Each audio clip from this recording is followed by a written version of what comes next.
Good morning, Jags. It's First Things First period, and that means it's time for another episode of First Things First on TJTV. I'm your host, Rhiannon. We kick off the 2021 to 2022 season of TJTV yesterday, but we heard that there are many classrooms in trouble seeing it. We're grateful that Mr. Danda, who supports our school computers and technology, jumped on the problem yesterday and hope that it is resolved and that you'll see this show. Let's start today's show by getting to know one of our counselors, Mrs. Harada. How long have you been working as a counselor, and what motivated you to become a counselor? I've been working as a counselor for 14 years, and I just really enjoy working with students and youth, and school counseling is a great way to get to know students and really support them.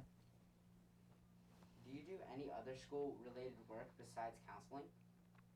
I do help out with other programs, other intervention support programs on campus.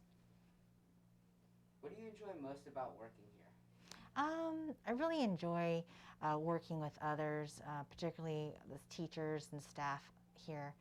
Students are great. I think I just get to know a lot of different people and really be able to help make a difference. Tell me about some of the common problems or concerns students come to you for. It could vary from, different years, but, most commonly students come to talk about relationships they have, either stresses at home or with friends, grades, grief sometimes, or conflicts with peers. Tell me about how students can talk to you. All of our counselors at Toby are available before school, after school, and during lunch. If there's any immediate concerns, students can come to see us during class as long as they let their teachers know. We're also really accessible and responsive via email. So that's another good way to get a hold of us, especially if you're not here at school. Have you worked at another school prior to Toby Johnson Middle School? Yes, this is my second middle school that I worked at. My first job as a counselor was at a high school in Lodi, and then I worked as a middle school counselor in Stockton for about 6 years before I came to Toby. Would you like to add anything else? No, just hope students have a great return back to school in person. Okay. Thank you for letting us interview you. Absolutely, thank you. My name is Jacob, reporting for TJTV. Thanks to our reporter, Jacob, for helping us to get to know a little bit more about Mrs. Harada. Lunch at middle school is different from elementary school, and it's definitely different from distance learning. Let's go to Javon with more information.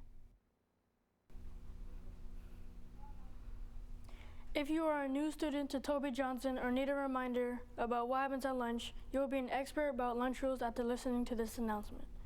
At 12:42 p.m. for 7th grade and 11:14 a.m. for 8th grade on a regular schedule, students will walk towards the multi-purpose room. On Wednesday, because of a late start, 7th grade will start lunch at 1:04 p.m. and end at 1:36 p.m., while 8th grade starts at 11:58 a.m. and ends at 12:30 p.m. Around the MK building, there are tables and benches that students will be able to sit at, in addition to the tables inside the lunchroom. Students have the option to get free school food in the cafeteria, or they can go outside to the hot food line where you can pay for other food. Students can also bring lunch from home. Students can sit inside the cafeteria or go outside and sit around on the benches outside. You are allowed to sit at the same table with your friends, but you can't touch each other. If you ever need something or have any questions, there will be supervisors and the vice principal.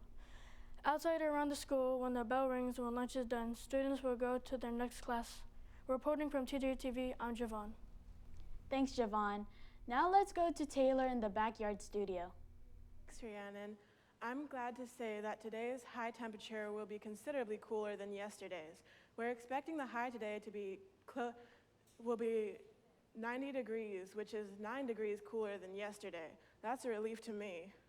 Speaking of yesterday, Bella had a great report about how we're supposed to enter and exit campus.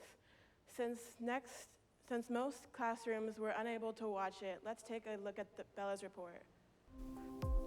Many of us haven't been on campus in a while, so we thought it'd be a good idea to remind you how you should enter and leave school. This year, there are 2 gates in which students can enter the campus.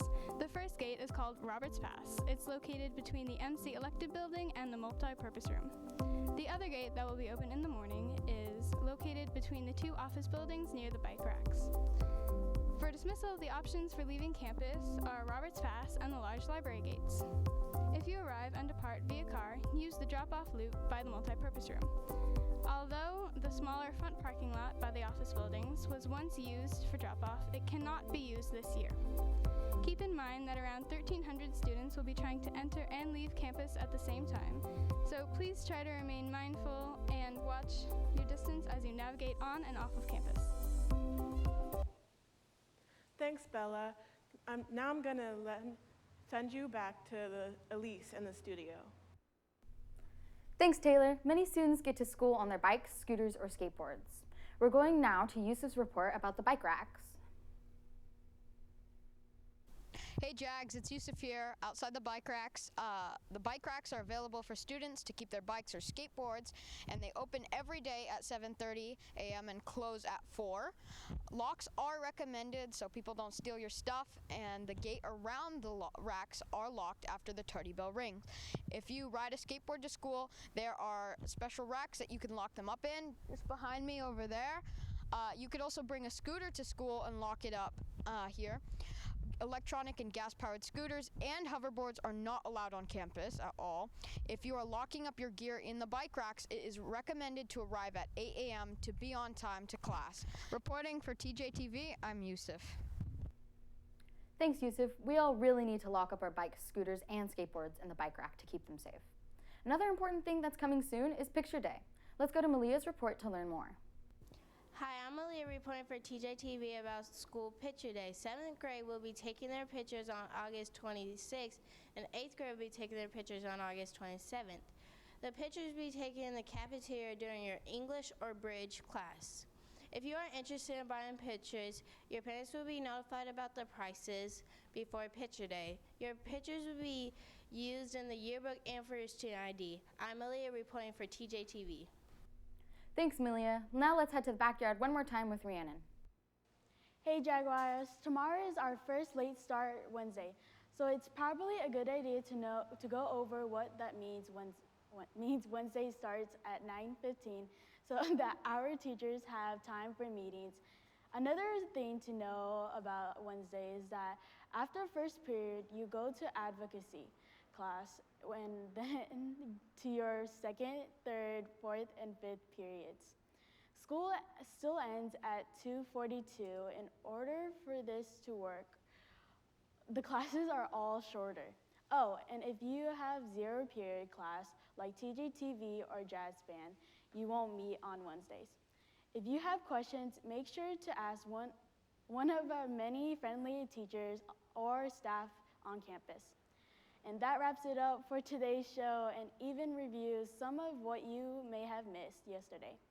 We'll see you again on Thursday with more stories and information on First Things First on TGTV. I'm Rhiannon, and on behalf of Taylor and Elise, our great reporters, and the rest of TJTV crew, make today your best day yet.